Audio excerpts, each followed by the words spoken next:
Hey, how's it going, guys? Welcome back to Mass Effect Andromeda. Today we're going over the tech tree and I'm really excited about this one. This is the last part of my analysis and there are some very good abilities here that I like to go over, so I'm going to start off with Overload. Now, Overload is the type of ability that has two functions. You can either tap the button and only affect the enemy that you targeted with, or you can hold the button and charge it on multiple enemies. It would be like the type of chain lightning you see in other games. So of course it's very good versus shielded enemies. It's not something that it's too overboard, but the cool thing about this ability is that it acts as a combo detonator, so you can use it in conjunction with other abilities. You could really achieve some cool caster builds using the Overload ability. If I were to pick this one on Insanity, which is a viable pick, I would go in rank 4 with damage over the recharge speed. Reason being is that the recharge speed isn't really that big and I can already reduce it quite significantly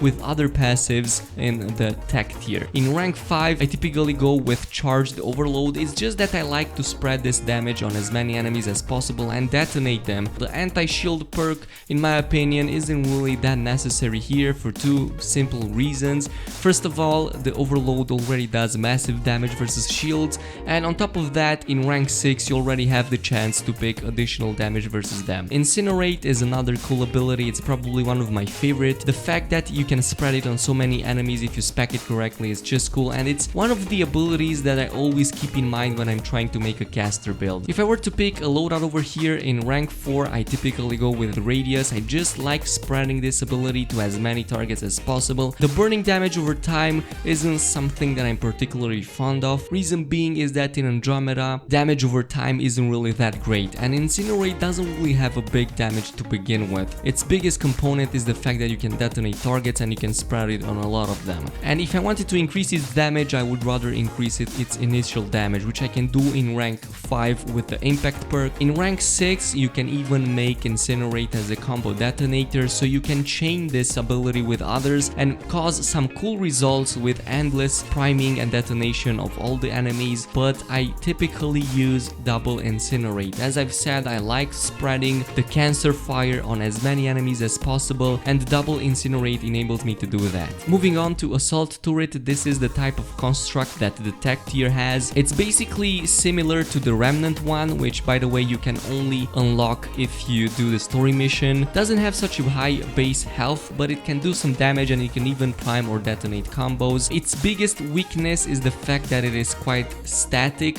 The alternative to Assault Turret would definitely be the Remnant. Remnant has the huge advantage of the fact that it can also move, so it's not static in one place, and it's definitely better than the Assault Turret. So there are two very similar abilities over here in the tech tree. I'm talking about the Cryo Beam and the Flamethrower. The Cryo Beam freezes enemies and primes them for freezing detonation. Flamethrower does fire damage and primes them for fire detonation. If I were to go between these two, I would say they are pretty close, but Flamethrower goes a bit on top because it increases the damage you can do versus armored enemies. So Cryo Beam is the next ability I'm going to go over. Its damage over time is rather big. You can do some hefty damage with this one. It also primes targets for detonation, so if you have a combo detonator, definitely viable. One of its biggest downsides is that it doesn't apply its debuffs if enemies are affected by shields. It's not an ability that I typically pick on Insanity, neither this nor Flamethrower. Reason being is that I have to keep on casting and the enemies also move all over the place. On top of that, they have a limited range even though you can extend it. But if you really want to pick this one, then in rank 4 go with recharge speed. The biggest damage they're going to do here will come from the detonation and the fact that you can prime targets. Damage is also good, but it's just a matter of preference over here. In rank 5, it's better to go with armor defense debuff. As I've said, Cryo Beam doesn't have one baked into it like the Flamethrower has, and the radius honestly isn't really that great. It's just a 2-meter radius, it's not that much of an increase. In rank 6, in my opinion, Snap Freeze is the better choice. It's just that it increases the shatter damage and force, the radius. The Cryo Trap just makes it so that you leave zones of chill effects if you aim the ability on the ground. Moving on to Energy Drain, this is a combo detonator. It has a rather big bonus damage versus shielded enemies and synthetic ones. Its recharge time isn't that big. You can prime it and combo it for detonation if you spec it correctly. In rank 4 I would increase the effectiveness. I just want to see more damage for my abilities. The recharge speed isn't really something I'm looking forward with this ability, mainly because the fusion mod of adrenaline reduces the need of that. In rank 5, as I've said, you can make this ability to act as a both combo and a primer one, but most often than not I pick the auxiliary drain. In rank 6 there are another couple of good choices, so you can either go for more shield regeneration or you can just go for overall more damage. It's up to you which one you would pick. As I've said, I always prefer damage. All in all, both of the ranks here are very good. Tactical Cloak is one of those abilities that really make things more interesting and more fun. It's probably one of the best abilities in the game.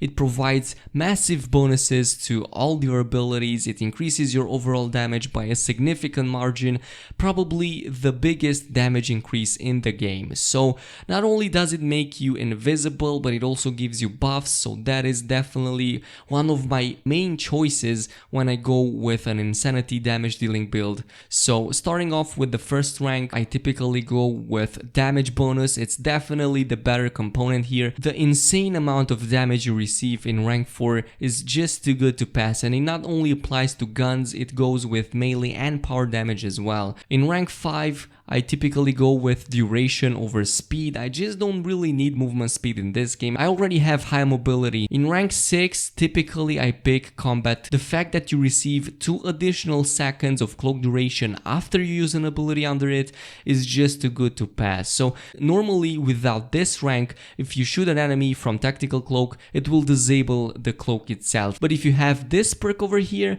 you can basically still stay under invisibility for an additional 2 seconds and do that massive damage. You're basically going to make even the highest difficulty completely face roll with this ability alone. Flamethrower, as I've said, is similar to the Cryo Beam. It basically shoots a stream of fire on the enemies. It also applies burning damage and armor damage bonus versus enemies affected by this. It's also a combo detonator.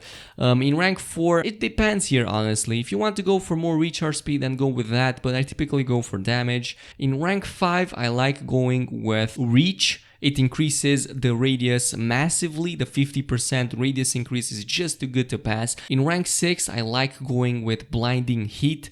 This one reduces the enemy damage output by a massive 50%. So even the highest enemy will get this debuff. So if you have troubles with one of those big guys that always manage to kill you in one shot, or maybe deal too much damage to your health, then blinding heat is definitely going to come as a big improvement over here. Moving on to invasion, this is one of the abilities that you saw in my most overpowered build in Mass Effect Andromeda. Invasion applies normally a 25% enemy defense debuff. The problem I've seen with Mass Effect Andromeda is that you cannot have too many damage buffs on yourself because they will start overriding each other. So the best way to bypass that is to not increase your overall damage, but to debuff the enemy instead. And I've seen huge differences ever since I used invasion in my build up. In rank 4, I typically like going with outbreak. It makes it so that multiple enemies are affected by invasion. In rank 5, I always like to go for weaken. The weaken perk increases the defense debuff by another 10%, so that means you will do more damage to the enemy. In rank 6, I always like going for sabotage. Decreasing the enemy damage is something that I like on insanity. It means that I won't receive that much damage overall. And now that we're done with the active abilities, I'm going to move to team support, which is a passive. Team support is something that provides so many good ranks over here that it's just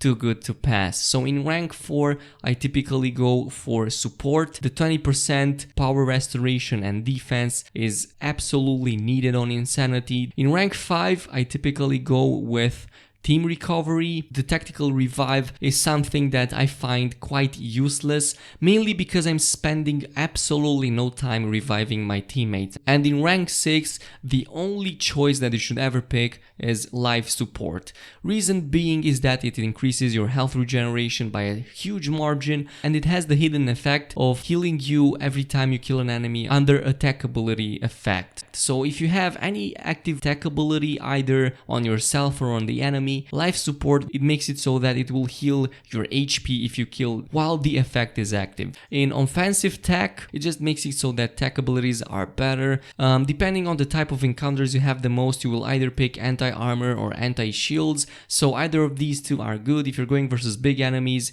go with anti-armor, otherwise go with anti-shields. In rank 5, I like going for detonations. Increasing my damage is definitely something I like picking. In rank 6, typically for any damage dealing build which primarily uses weapons, you will go with technical rounds. It increases your weapon damage so much. You're absolutely going to need this perk if you're planning to go with weapon damage. Auxiliary system is just there for further increasing some of the tech abilities. In rank 4, I like picking weight capacity, but priming is also very good. So if you're using an ability which doesn't instantly prime enemies for detonation, the priming rank over here is your way to go. In rank 5, I typically like going with tech effect duration. This one also applies to Tactical Cloak, and as I've said, I want its duration to be for as long as possible. And in rank 6, I typically like going with the shield feedback. It begins the shield regeneration immediately, eliminating any delay. So that is something that I like picking up, just in case I don't have enough defensive abilities, but the Omni Vents are also very good. It makes it so that it increases the recharge speed of your other tech abilities as long as one tech ability is activated. So just pick whatever you want. If you find yourself not surviving enough, go with shield feedback, otherwise go with Omni Vents. And that was my analysis of the tech profile. If I were to pick the top 3 best abilities for Insanity in the tech tree, I would go with Tactical Cloak as the first one. The second one would be Invasion, and the third one I would go with Energy Drain. It's definitely a very good alternative if you're not using Charge from the Biotic tree. So that was the analysis for today. Thank you very much for watching, and I will see you guys next time.